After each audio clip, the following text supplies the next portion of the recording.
Top-line first booking ko guys, dito lang ngayon sa amin. Yung kaibigan ko, Papa Nien, so indatid kang papuntang Pandakan. Dito nga natin kunin siyang til sa Pandakan niya pala yun guys. So after ko siya matid, sabi niya sa akin ba mag-booking daw siya next time. Sabi ko pagka nakuha ko po yung booking mo, kukunin ko agad. Ito nga pala yung second booking ko guys. Sabi ko ay sir, nagbablog-vlogan po ako. Sabi ko kasi sa kanya, ay mo ba ma-discover, Seth? At tawa na lang siya bigla. Dito mga guys, na-drop ko na din yan si Sir. From Pandavan going to DOST. Kagid nga pala yan.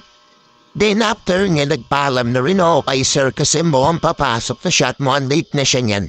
After ko may edit si Sir nakuha agad daw ng booking.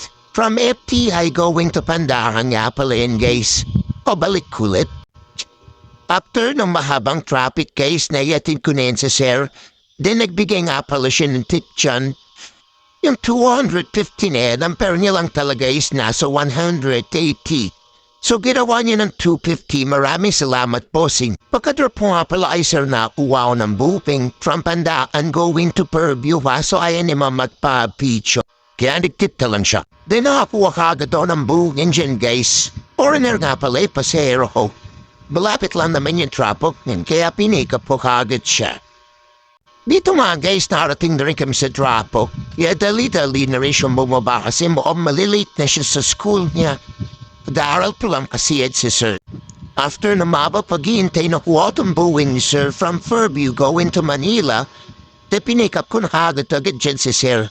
Kaya diretso na rin kami umalis. After na mabang biyahe, nakarami dito sa Malacanang. PWD kasi yan si Sir, kaya dahan-dahan na ako nagbiyahe. After yan, nag-decide na ako umuwi. Pero nga pala na pagkain ng aso ko yung mga wild dogs nag-aaway.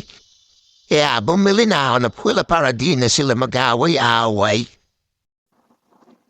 Time check tayo guys, 2:22 ng hapon. So wala na masyadong booking. Kaya nag-decide na ako na umuwi na rin.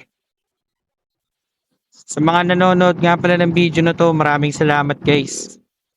Patuloy nyo ako supportahan sa aking mga video. Please like and share and follow na rin po. Maraming salamat.